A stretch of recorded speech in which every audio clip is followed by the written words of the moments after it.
Hi guys, it's Cassandra. Welcome back to my channel.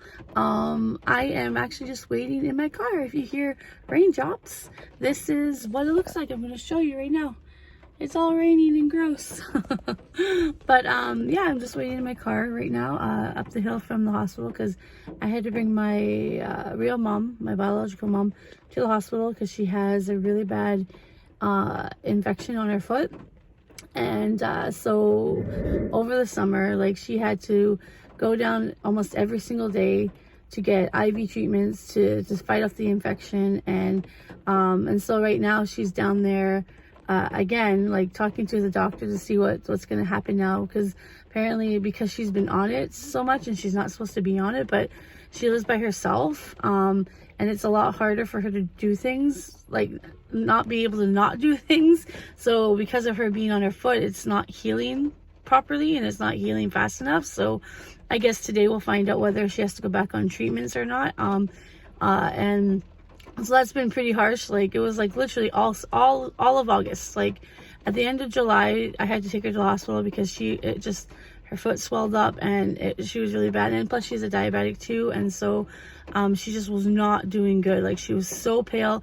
She literally looked like she was dying, as sad as it sounds. But so I had to, like, pretty much force her to go to the hospital to get taken care of. And so we did that, and then they basically kept her in, and then they released her to the outpatient, and then she was able to do like the treatments and stuff like that. And then she just got her pick out last week, so she stopped doing the thing, and they gave her pills to take. But again, we don't know what's happening. It's not getting any better. So, and we really don't want her to lose the foot because well, first of all, she lives on her own, and second of all, I honestly am not fully capable of taking care of her and providing her what she needs. Like, if we were, like, because my house is a 2-floor, and she can't really stay with us because she's not going to want to stay upstairs all the time. Like, she's going to want to come downstairs and visit, and it's going to be hard for her to go up and down the stairs to the washroom, and she's not supposed to be on her foot. So it's better for her to stay at home. But at home, she's just in a bachelor apartment, and it's really lonely, and it's hard for her. And I mean, I don't even know, sorry, I don't mean to go on it, but just so you know what my updates are. Yeah, so if you can, just keep my mom in your thoughts, in little prayers, just to say, I don't know, just hopefully she gets better, because it's got to be so frustrating, you know, like, not being able to do things that you used to, because she's a very go-getter person, like, and she's very independent, but she hasn't really been that way in a while. And so it's been really tough, on top of her stuff, on top of my stuff, and then trying to get Trevor, getting us back in the swing of things, of school, and then new school. And so I'm just, like, again, I'm dealing with a lot, but at the same time, it's like, it is what it is, and I'm sure I'll be able to get through it. But I'm just, again, myself too, like, we're trying to, hopefully, we went to the doctor yesterday, and hopefully he's sending me for some more blood work, and to figure out what's wrong with my back, because my back is just, I'm gonna cry. I'm just so tired of, like, using crutches. Like, I want to cry. What the hell? Excuse me. I'm just so exhausted. I'm mentally, physically, emotionally, all of that stuff. Like, just tired of using crutches and, like, not being able to just go and do things. And like I said, like, in my last video, I really want to do Dollar Tree haul. I want to go, well, I want to go do Dollar Tree haul. That's easy. But I want to go to the Dollar Tree, go to Dollarama, and take videos for you guys. And, you know, I want to do, now that I have a vehicle, you know, like, I mean, I already said that in my last video, but, you know, and it's just like, I'm just exhausted. I'm just so tired of feeling sick and feeling, ugh. But yeah, and then, so this week we have, like, so much, like, I have so many appointments, excuse me, and then as of tomorrow, like, I'm not allowed to eat,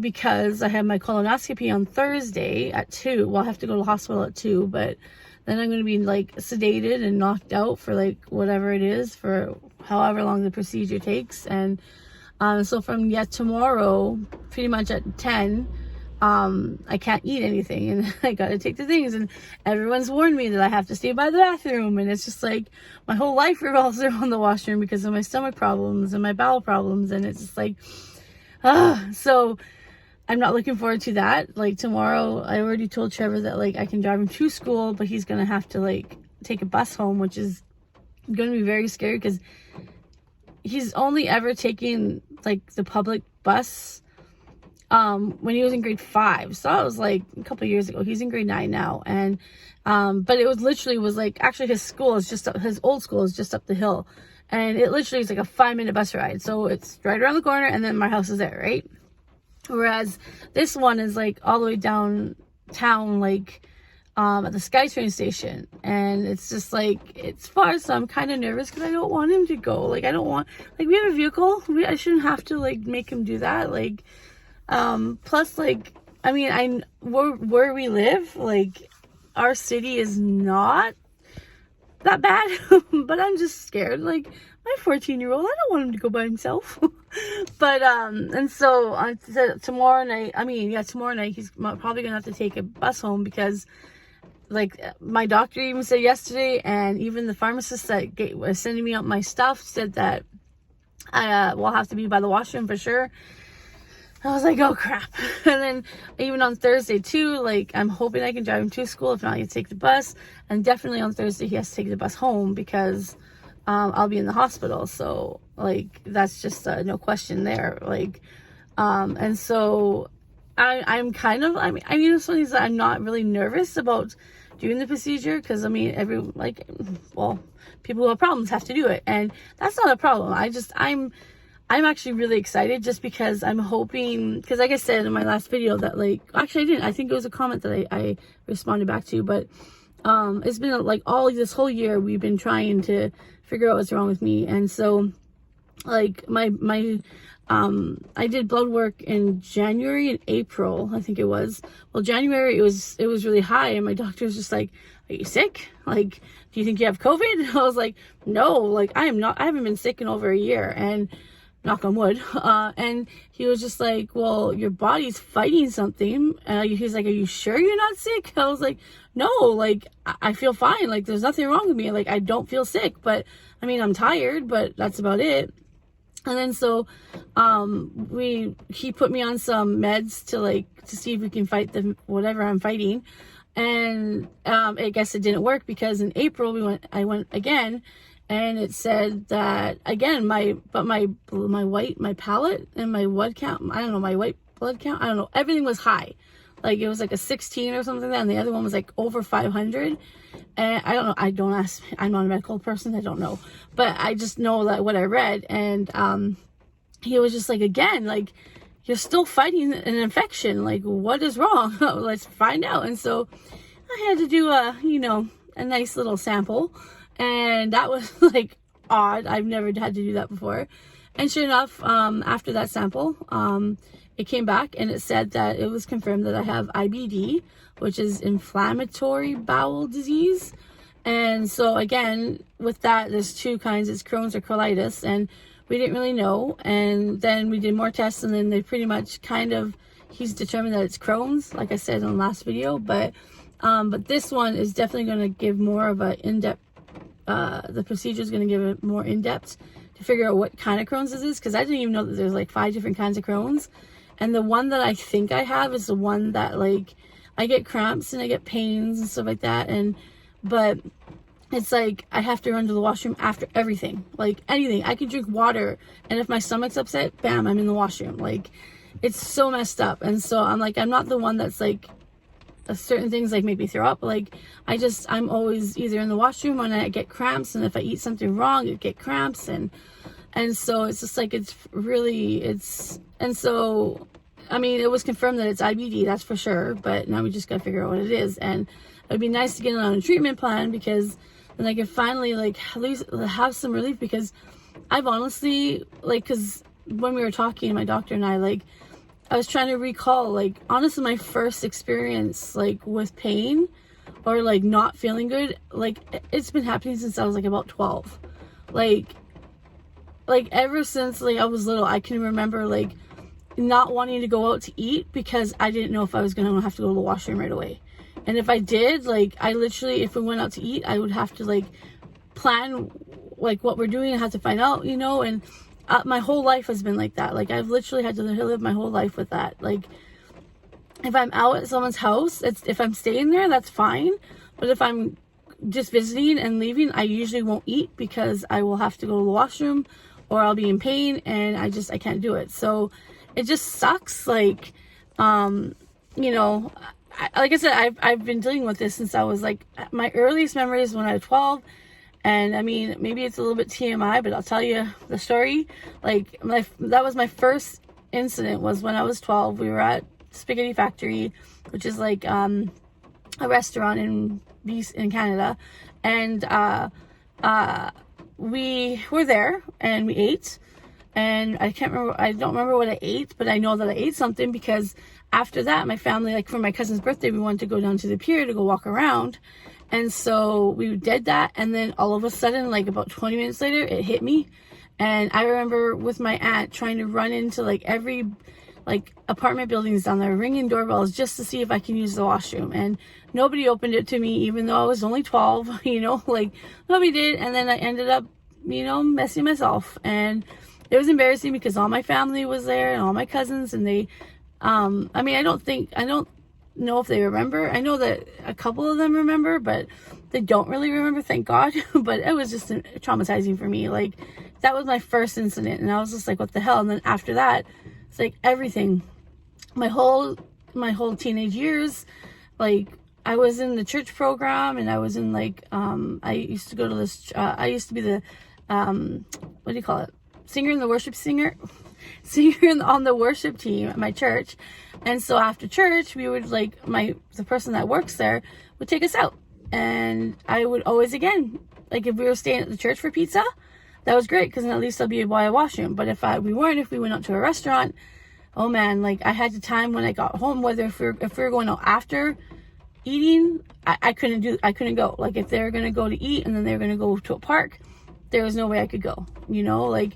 And then there was a lot of times that I had to like, sorry, my arm's hurting. There was a lot of times that I had to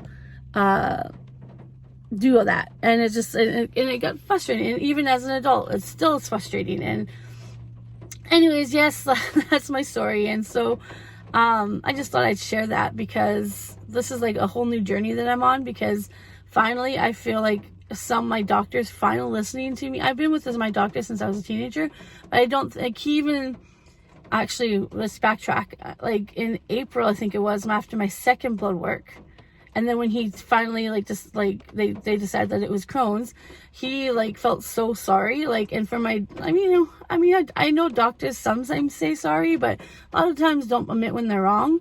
And I mean, not that he was wrong, but he didn't really know that it was this bad. Like, he didn't realize that I was suffering as much as I have been for my whole life. Then just recently, he's like, I cannot believe that you've been suffering this long, and I didn't realize. And I was just like, hey, it's okay. Like, I mean, what he was doing was okay. And every time I did say I have pains, like, he'd give me what I needed to get by on that time. But he didn't really realize, hey, oh, well, maybe there's something that's actually wrong with her. And so he apologized to me, which I thought was really cool. And that made me kind of more appreciate him more, of the fact that like he admitted to it, and he said that, you know, that he was sorry, that he didn't realize that I was suffering this bad, and that we didn't do it soon enough, you know. And so now we're getting all the tests done, we're doing all this stuff, so I'm hoping that I can get some more relief, because it sucks, like, been suffering with this. And yeah, and then the only thing is I'm worried about tomorrow is I'm not eating because I'm a diabetic, you know, like having to take, I'm supposed to take my blood sugar 3 times tomorrow, and then 3 times on Thursday, just to see. And then I have to make sure I'm drinking in a lot of broth and Gatorade and stuff, because and they need to make sure that I'm still getting salt. I think that's what they said.